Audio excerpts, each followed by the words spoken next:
Yo, what up everyone? Rebirth here. So this is my 2023 Subaru BRZ that I bought new in November 2023.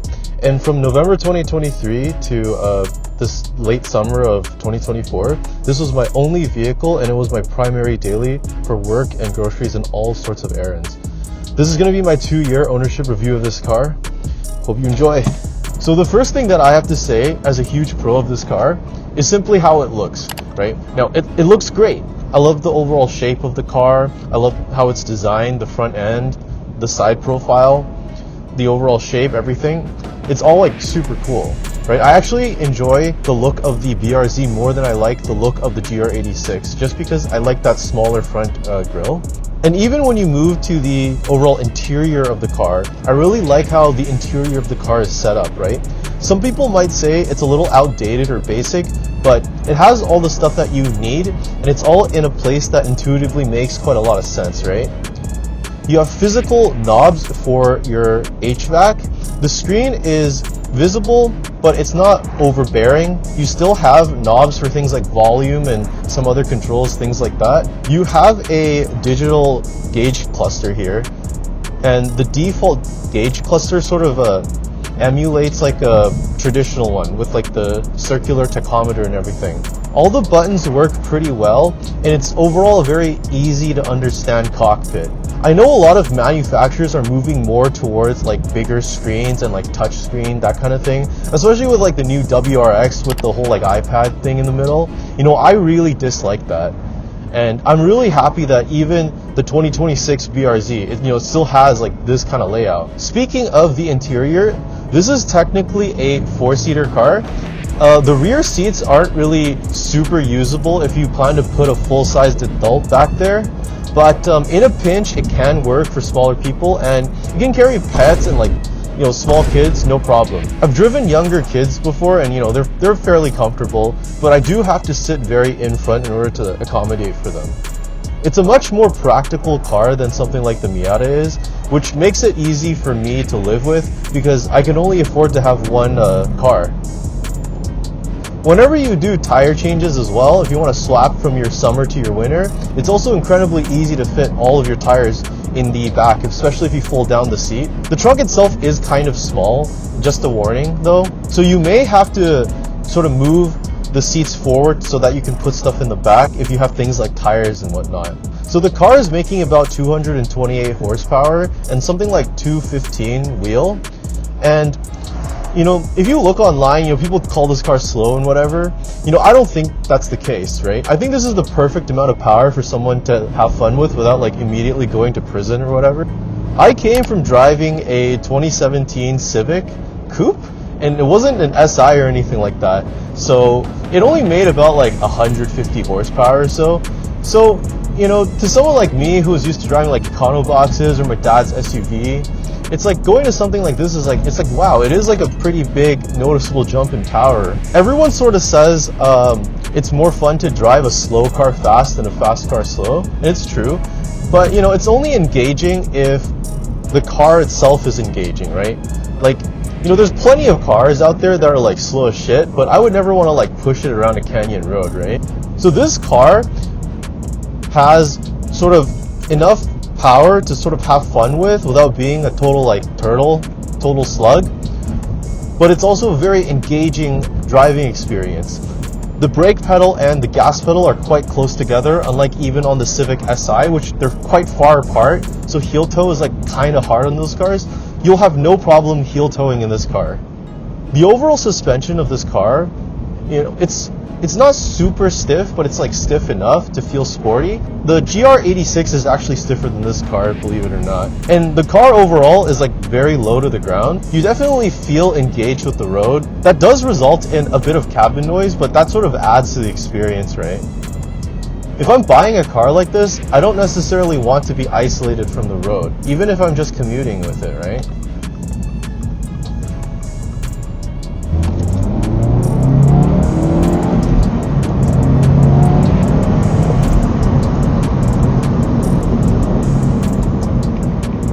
The steering is light, but it's quite precise. I feel pretty confident steering this car, and considering the fact that the car has very little body roll, it remains very planted, and I've never really driven a car before this where it felt as good to corner as it does in this car, if that makes any sense.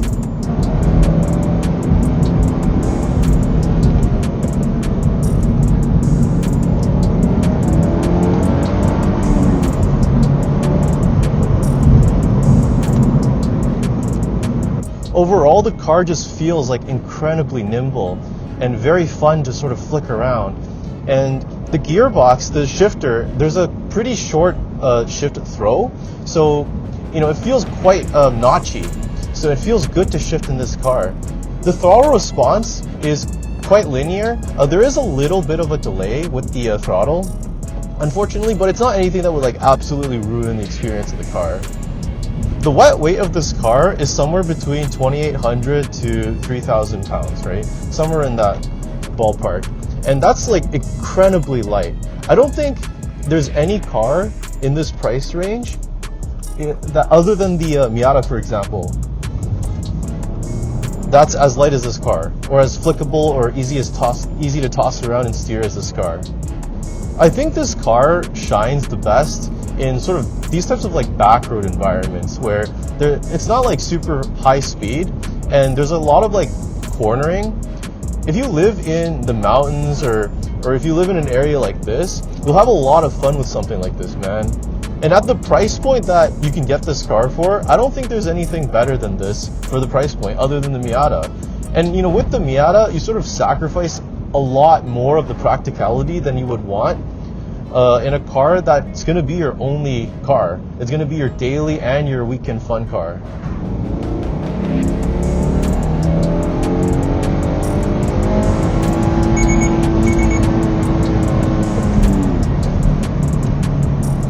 Like I said earlier in the video, I did drive this car to and from work 4 days a week. I was hybrid for 1 day. For a couple of months, around a year or so, before I switched to work from home full time, and then I got a motorcycle, everything like that.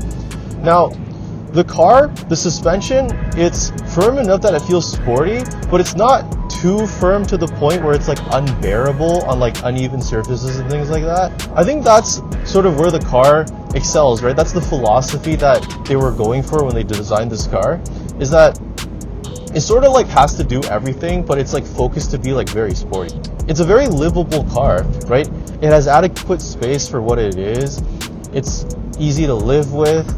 It doesn't take up a lot of room if you have limited parking, that kind of thing. And it's not really that expensive of a car to like run in terms of maintenance. It is probably a bit more expensive than your average like Honda Civic or something like that, but it's not going to be like absolutely outrageous to fix stuff when stuff goes wrong with the car, right? Oil changes are oil changes, tires are tires. It doesn't make so much power that you're just gonna like melt the tires and have to like change them super often, right? And again, the car in Canada, base trim, well, they don't have the base trim of the BRZ anymore, but the cheapest trim of the BRZ on Subaru's website is around like 35,000. GR86 is basically around the same price as that. This isn't my first manual car. It is my first sports car though. But if you're new to manual driving as well, the clutch is relatively light and the engagement point of the clutch is fairly obvious if you're just learning manual. I can definitely recommend this car for someone who's wanting to get into sports cars and is their first manual car. Now for some cons. Unfortunately, I have to talk about these. I mentioned earlier about how the car, it was not that expensive to run and the purchase price isn't like insanely high. It's relatively affordable for what it is. But one thing you'll notice when living with this car is that the fuel economy is not very good at all, right? I'm getting about 9.8 liters per 100 kilometers. And even during like break-in when I was like, babying the car or whatever, I wouldn't get more than like 9.3, 9.2, I think, even with a lot of highway driving. That's equivalent overall to like, 21 to 30 mpg, somewhere around that ballpark. And considering the fact that this car uses 91, this is substantially worse fuel economy than something like the Miata. And the Miata can use 87, by the way. This is probably the least fuel efficient vehicle I've ever owned. And, you know, that's obviously because, you know, I don't own anything like a V8 muscle car or anything like that, right? But that's something to consider. When I was dailying the car pretty regularly when I first got it, I think I was spending anywhere between like 300 to 350 Canadian dollars a month on gas. And you know, that's a lot of money, right? I did live like a little bit far from work. It was like 30 minutes one way and like 45 minutes back in like rush hour traffic, that kind of thing. And speaking of monthly expenses, if you're like under 23, under 24, around that kind of age range, I'd say like you really need to get insurance quotes before you buy this car. I was already in my mid to late 20s when I first bought this car, and I was kind of shocked at the insurance prices. When I first got this car, I didn't do any kind of insurance quote because I just thought it would be around like, you know, 100, 200 a month for full coverage, that kind of thing. But I was paying more than $300 a month for this car to insure it. And in BC, we only have ICBC basically for cars. I've seen insurance quotes for young people with the second gen BRZ as high as like $4,000 or $5,000 a year. And this is one of the most expensive cars to insure for young guys. Depending on what your loan terms are, if you do finance the car, and what your down payment is, there's a chance that your insurance payment will be way more than your car note even. I spoke earlier about how this car was very easy to live with and the interior was really good for engaging you and being effective at communicating with you. But the build quality of this car is certainly not like the best build quality out there, right? First of all, I had PPF done at the dealer. I had to, pay extra for it. But the paint that comes on the exterior of the car is quite brittle. It does chip quite easily from like rocks and whatnot. The interior quality with the things like the buttons, they work very well and they're very effective, but it will rattle a lot. Things sort of just move around. There is wind buffeting, especially at like higher speeds on the highway. You will notice this. And a lot of the time, this can get quite fatiguing. I did take this car to Seattle on a road trip, the same December of the same year that I got it. And it is doable, but I wouldn't say that it was a particularly fun experience, considering I was just like on the highway most of the time. The road noise is significant enough that, I would recommend earplugs to anybody who's considering taking this car on a road trip. Now, one aspect of the performance that I think really weakens the car is the fact that there's actually quite a bit of rev hang in this car. And I'm gonna push in the clutch right now. See how it sort of like lingers there, right? You can't just like accelerate and just like upshift like and let go of the clutch like really quickly. It won't be smooth at all with this car. And this does hurt like the fun aspect of this car, but I don't think it's like an absolute deal breaker. I know this is like a weird like emissions thing. I'm not sure how this is supposed to help emissions, but it is what it is. The Miata actually has less rev hang than this, from what I understand. Now, I heard that the first gen FRS, GT86, that whatever, there is a torque dip at around like 3,000 RPM. I think they fixed it for the second gen, but when I looked at dyno graphs, it was like still kind of there. I don't personally feel it when I'm accelerating in the car that much, but if anyone owns this car and they experience that, you can let me know. Comment down below. But that is something to take into account. Now, if you've been on the internet for any amount of time, you would have heard all the issues stemming from excess RTV and oil pressure loss from right-hand turns in this car. Now, I haven't personally had an issue with any of these because I don't go to the track. And if you don't go to the track, I don't think you have to worry about doing any of the fixes that people have been recommending. But that is something that you have to keep in mind when you own this car. My understanding is that Subaru is a bit more liberal in honoring warranties than Toyota is. So that is something you have to keep in mind. One thing that I actually forgot to mention earlier when I was talking about the livability of this car is that I don't think the electronics package here is that great, in the sense that Apple CarPlay will just like randomly disconnect. sometimes, or like stop playing music entirely. And I didn't know how to like fix it. I just kind of like turned it on and off, and you know, I gave up sometimes, and sometimes it'll just randomly start working again. The speakers, the sound system overall, the quality of the sound's not very good. Okay, it is what it is. This is the base model.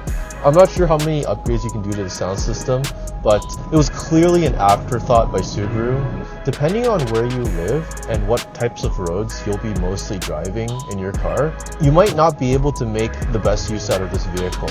And what I mean is, this car does not excel at all on the highway or in a straight line. It already gets quite a lot of wind buffeting at higher speeds, and it's not that fast. Like the 0 to 100 kilometers or 0 to 60 miles, it's not really that quick, right? This car shines in the twisties and in the back roads, but if you don't have easy access to either, you're not really using this car the way that it was intended to be used. So that is something to keep in mind, is that your overall like geographic location sort of determines how much fun you'll be having with this car. But you know, if you're willing to, you know, go out further, or if you're willing to live in an area where you have easier access to roads, this is an excellent car to own. So yeah, those are my overall thoughts, and hope you enjoyed the video.